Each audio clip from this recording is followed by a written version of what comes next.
Onimusha Warlords is a game where I kind of have mixed feelings on, but they're not really bad mixed feelings, it's just on how much I enjoyed it. Well, I still really liked it, but obviously there are some minor things here and there that I just don't enjoy as much. But in terms of the history of the series, I recently did hear about it through a video, and then it looked interesting enough for me to want to try out for myself. And I think that, me being a fan of character action games, I kind of wanted to try it out. And since this was an early action game done by Capcom, I was also really interested since of course I really like DMC1 and just DMC in general. But obviously like DMC1 is like kind of like a weird game where it's really fun but also really like of its time. I don't know, just again, that's the reason why I want to try Onimusha 1 as well. But regardless, I tried to keep most of my hopes up, or at least to a minimum, just because of the time frame of when this came out, because obviously there were a lot of better action games at this point. But nonetheless, I am going to talk about the re-release that was brought to modern consoles and not Genma Onimusha, since to my knowledge, that version is only on the original Xbox and I do not have that system. I don't know how good Xbox emulation is, so getting the modern re-release seems like the better option to me at this point, and I don't want to have to like get an original Xbox and get the game just to play it. So of course, again, I just went with the re-release that's been brought to modern systems. Honestly, I really do think that there could be amazing visuals from any piece of hardware, and I think this game has some really cool art. The character models I also did enjoy for the most part, mostly just because I actually kind of enjoy PS2 models. I don't know, it's kind of weird, probably just because I grew up on the PS2, but they're still really nice. And honestly, I also do really think that the backgrounds look really cool because I know a lot of them are pre-rendered backgrounds, like, the first Resident Evil games, 1, 2, and 3. And I think for an HD port, they were pretty okay here. I would imagine they look better on a COT because for my knowledge, most of the time, pre-rendered backgrounds end up looking better on those. But for HD, they just look nice. And I also really did enjoy the CG cutscenes. Well, I know they're out of engine, but frankly, I still think they look really cool despite, them being used a small amount of times to my knowledge, but still, regardless, overall the game looks really nice. Then we have the gameplay, which I also kind of enjoyed. I feel it's a lot more simpler than the other DMC games on the PS2, minus the second game of course, but overall I think it makes up for it by being able to have a block button and you having the ability to like strafe around by holding the other shoulder button, the one on the right side, because I know you can play this game with so much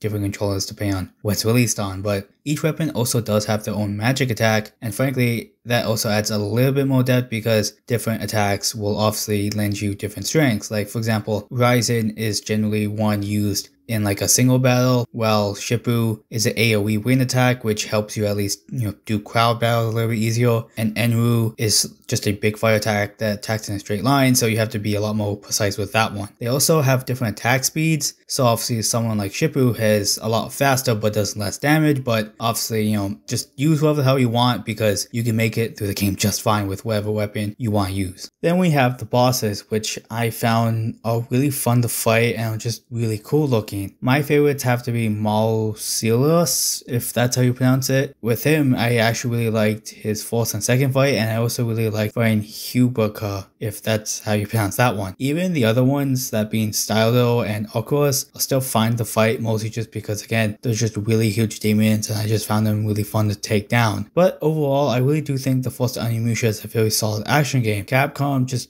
again used the classic RE formula with this game, but I think regardless it still worked here even if it's just like the samurai version. There are a few things that still of course annoy me about the game, and one of them has to be the really simple puzzles. I know this is an action game, but most of the puzzles have the solution really close by and there isn't really much thought on how to progress forward, and if you don't get the solution like on the way to the puzzle, you have to more or less end up grinding to unlock certain doors or just again play through the game normally. The only puzzles I found to be kind of mind scratching were the ones where you have to swap between Samanosuke and Kaede, and even then the first two ones were kind of easy. I got through them no problem for the most part. And then the last one was the most annoying, but then again, I kind of like that in comparison to the other puzzles. I know what you're saying that, oh, well, most character action games don't really have puzzle stuff in them when they do, and the only thing is that again, this game is still mostly simple in the gameplay department, and that's the other thing I kind of dislike. Well, it's just not deep enough for me, at least to the standard that I was kind of used to with other character action games. Like, yeah, I know it's an early action game, but so is DMC1, and say even if we're not comparing them, all you really do, or all you really can do, is just swipe at the enemy and dodge their attacks. I still find that part pretty fun. It's just that again, I was kind of hoping for different kinds of inputs, whether that be delayed inputs, a circular input, or whatever else. Most enjoyment to me came from just fighting the varied kinds of enemies, since there's not much you can do with the swords. It's still solid overall, but I just wish it had a bit more depth. And the final thing I really disliked definitely had to be the disappointing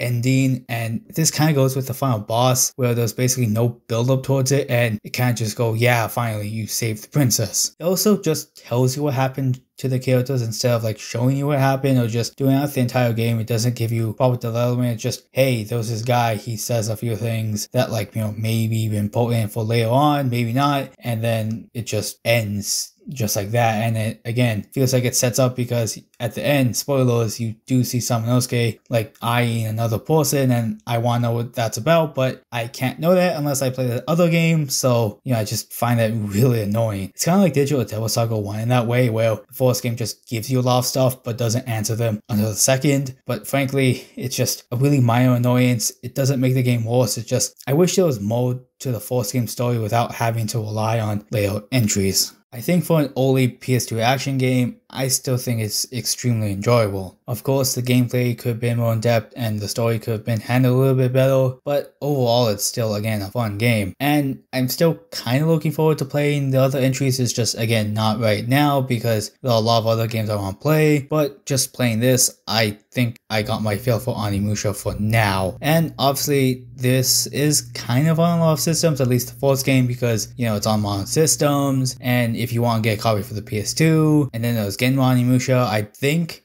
the original copies don't go for much, so you might be in some luck there, but, you know, just play whatever version you want. And of course, thank you all for watching, and of course, again, I will go over the likes and dislikes. Likes, great visuals, fun gameplay, a lot of replayability, and fun bosses. Dislikes, mostly simple puzzles, disappointing ending, and it sets up a lot of stuff for other entries, and really simple gameplay. Thank you all for watching, and see you guys later.